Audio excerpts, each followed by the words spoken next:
Nice to meet you. Nice to meet you ma'am. ఈరోజు ఏంలా ఊరికే నీ గురించి తెలుసుకుందాం అంతే. లైక్ ఓకే, నీ రొటీన్ ఏంటి? పొద్దున్న ఏం చేస్తావు? అంటే లైఫ్ స్టైల్ ఎలా ఉంటుంది? ప్రజెంట్ అయితే బీటెక్ చదువుతున్నా, థర్డ్ ఇయర్ సిఎస్ఎం ఏఎంఎల్ చదువుతున్నా. అండ్ ప్రస్తుతం అయితే సమ్మర్ ఇంటర్న్షిప్ హాలిడేస్ 2 months. ఆ టైం యూటిలైజ్ చేసుకుందామని పైథాన్ ఫుల్ స్టాక్ కోచింగ్ తీసుకున్నాను విజయవాడ. అంటే ఇప్పుడు మనకి పైథాన్ మంచి డిమాండ్ ఉంది, అందుకే మనం ఏఎంఎల్ రిలేటెడ్ కాబట్టి మనకి ప్రతిదీ పైథాన్ బేస్ చేసుకున్నాం. అందుకనే పైథాన్ నేర్చుకుంటున్నాను. మీకు నేర్పలేదు కాలేజ్లో పైథాన్? మరి పైథాన్ యాక్చువల్గా నేను వెళ్ళి అందులో మళ్ళీ నేను ఈసీ నుండి వచ్చా. ఈసీలో కోర్ సబ్జెక్ట్ ఉంటుంది. ఈ పైథాన్ నేను 2 జాయిన్ అయినప్పుడు జావా ఉంటుంది. ఏం అర్థం అయ్యేలా ఎట్లాగో తోసుకుంటూ వచ్చా. ఎండ్ ఆఫ్ ది డే మనకి స్కిల్ ఈజ్ ఇంపార్టెంట్ అని తెలిసింది. సో ఇది చూసి కాలేజ్లో మీరు వెళ్ళి కాబట్టి పైథాన్ అక్కడ అయిపోయింది, ఆల్రెడీ అయిపోయింది, ఫస్ట్ ఇయర్లో అయిపోయింది. సో మంచి సపరేట్గా నేర్చుకుంటున్నాను. గుడ్. అంటే ఇప్పుడు దీని తర్వాత ఏంటి, జాబ్ చేద్దామన్నా? జాబ్ చేద్దామండి. జాబ్ చేసి చేద్దామని బిజినెస్ చేయాలి. నెక్స్ట్ బిజినెస్ షార్ట్ టర్మ్ గోయం జాబ్, తర్వాత బిజినెస్ వెళ్దాం. ఎగ్జాక్ట్లీ. మీ ఫ్రెండ్స్ గురించి చెప్తామన్నా? ఫ్రెండ్స్ గురించి ఫ్రెండ్సా అంటే బెస్ట్ ఫ్రెండ్స్ ఉంటారు కదా, బెస్ట్ ఫ్రెండ్స్ ఉంటారు కదా, వాళ్ళ గురించి 2-3 లైన్స్ చెప్తావా? బెస్ట్ ఫ్రెండ్స్ అంటే మన క్లాస్లోనా? మామూలుగా అందరిలో మామూలుగా చిన్నప్పటి నుంచి బెస్ట్ ఉంటారు కదా వాళ్ళ గురించి. మన క్లాస్లో ఒకళ్ళు బయట జోసఫ్ అని, నా డిప్లొమా నుండి. థింగ్ ఏంటంటే వాడు 10th తెలుగు మీడియం, నేను ఇంగ్లీష్ మీడియం. ఓకే. అయితే ఒకరికి తెలియకుండా ఒక అమ్మాయిని లవ్ చేశాను 10th. 10th ఎండ్ అయిపోతుందనగా ఇంకా తెలిసింది ఆ అమ్మాయి వీడు లవ్ చేసుకున్నారనేసి నేను లైఫ్ తీసుకోవడం జరిగింది. మళ్ళీ గేమ్ ఏంటంటే మేమిద్దరం ఒకే కాలేజీలో డిప్లొమా జాయిన్ అయ్యాం, జోసఫ్ అనేవాడిని. అప్పుడు that is the bond make us very strong. అంటే మీ ఫ్రెండ్కి చేస్తాను అమ్మాయి లవ్ చేస్తాను, వాడికి తెలియదు. మేము డిప్లొమా జాయిన్ అయ్యాక మేము రియలైజ్ అయ్యాం. మేమిద్దరం కలిసి ఒక్క అమ్మాయిని లవ్ చేస్తాము. అంటే నాకు అంతకుముందు ఐడియా ఉండే లవ్లో ఉన్నారని నేను లైట్ తీసుకున్నాను. వాడి పేరు జోసఫ్. ఇప్పటికి స్టిల్ 5 సంవత్సరాలు ఫ్రెండ్స్. మంచి బాండ్ అయితే. మీ ఊరేనా? ఒకే ఊరా? మా ఊరే, కొంచెం పక్కన. అండ్ క్లాస్లో ఫ్రెండ్ అయితే దాంట్రాజ్. Brother like. మీ బాండ్ ఎలా ఉంటుంది? అంత సపోర్టివ్ పర్సన్. ఏదన్నా కానీ మొహమ్మే చెప్తాడు. అండ్ మెయిన్ ఇంపార్టెంట్ నా వీడియోస్ తీసేది మనోడే దాంట్రాజ్. నేను యూట్యూబర్ కదా,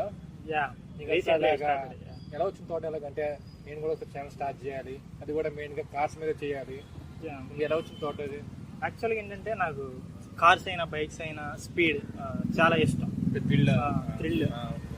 సో థింగ్ ఏంటంటే మిడిల్ క్లాస్ పీపుల్ ఎవరైతే ఉంటారో కుర్రోళ్ళు, యూత్, వాళ్ళకి కార్ మీద సరిగ్గా అవగాహన ఉంటుంది. సొసైటీలో థింకింగ్ ఏంటంటే కార్స్ అనేది ఓన్లీ పెద్ద కేటగిరీ వాళ్ళకి, డబ్బున్న వాళ్ళకి అని ఒక డైలమాలో ఉంటుంది.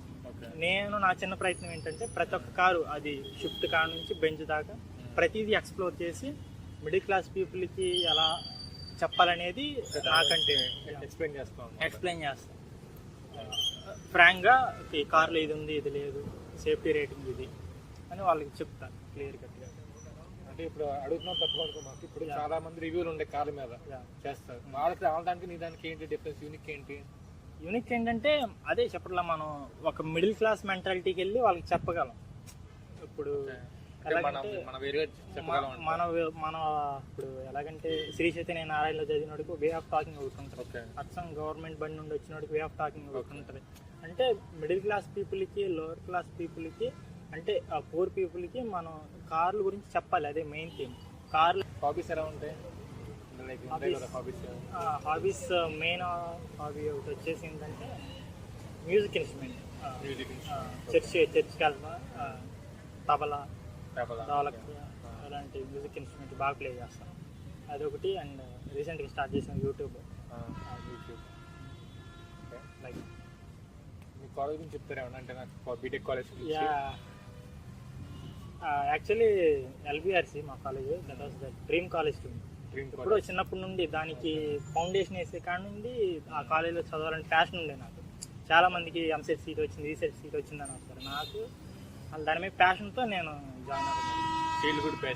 Childhood passion. ఓకే. ఎలాగైనా సాధించేవారు. యా, అది దేవుడి దయ. ఇప్పుడు ఫీలింగ్ ఎలా ఉంది దాంట్లో సీట్ వచ్చిన తర్వాత? ఫీలింగ్ నేను ఏదన్నా నా లైఫ్లో ఫస్ట్ అచీవ్మెంట్ ఏదన్నా ఉందంటే అది నా ఎల్బిఆర్సి అనే కాలేజీలో నేను చదువుతాను. That is the first achievement in my life. ఇప్పుడు మీకు లవ్ గురించి తెలుసా? లవ్ గురించి లవ్ తెలుసు కదా, అందరికి తెలుసు. అంటే తెలుసు అంటే మీ ఒపీనియన్ ఏంటి దాని మీద? లవ్ మీన్స్ లవ్ చేశాక దాన్ని ఏదైనా సరే మనం, ఇప్పుడు ఒక అమ్మాయి మనకు నచ్చింది అనుకోండి, వెళ్ళి మనం చెప్పాలి. చెప్పే దమ్ముంటేనే లవ్ చేయాలి. చెప్పిన తర్వాత తను రిజెక్ట్ చేసింది అనుకోండి, తన మీద పగ పెంచుకొని, లేదంటే మన మీద మనం ద్వేషం పెంచుకొని తనని ఏదో చేయాలి, మనం రిజెక్ట్ అయ్యాం కాదు మనల్ని మనం ఏదో చేసుకోవాలనుకోవటం అనేది ఫూలిష్ థింగ్. తను నువ్వు వెళ్ళి చెప్పావు, తను రిజెక్ట్ చేసింది, దాన్ని యాక్సెప్ట్ చేసి మనం ఫ్లోలో వెళ్తుండాలి. మనం ఇంకా బ్రైట్గా ఉండాలి. మెయిన్ థింగ్ ఏంటంటే అట్లాంటి లవ్లు ఎట్లాంటివి మనసుకు తగిలినప్పుడు, రిజెక్షన్స్ తగిలినప్పుడు పెయిన్ అనేది వస్తుంది. ఆ పెయిన్ని కానీ మనం కరెక్ట్గా వాడగలిగితే, కరెక్ట్ స్టాండర్డ్స్లో పెట్టగలిగితే అన్స్టాపబుల్. ఓకే బాను, ఇప్పుడు దాకా చాలా చెప్తావు. నన్ను అడగాలనుకుంటున్నావు అంటే నేను అడిగే కదా.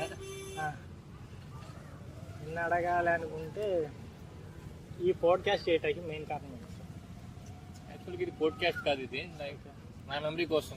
అంటే ఇప్పుడు ఒక 10-20 years తర్వాత కూడా మన ఫ్రెండ్స్ గుర్తొచ్చారంటే ఇది చూసుకోవచ్చు. అంటే అప్పుడు ఇలా మాట్లాడుకున్నామని, ఇలా మా ఫ్యామిలీకి చూపించుకోవచ్చు. ఇలాగా అప్పట్లో మీరు ఇలా ఫ్రెండ్స్ ఉన్నాము, ఇలా మాట్లాడుకునే వాళ్ళం, ఇలా చూపించుకోవడానికి, దానికోసం మెమరీ క్రియేట్ చేయడానికి. అండ్ సెకండ్ క్వశ్చన్గా సాధించాలంటే ఏం సాధిస్తాం? పెద్దగా అనేది మారుతూ ఉంటాయి రోజే.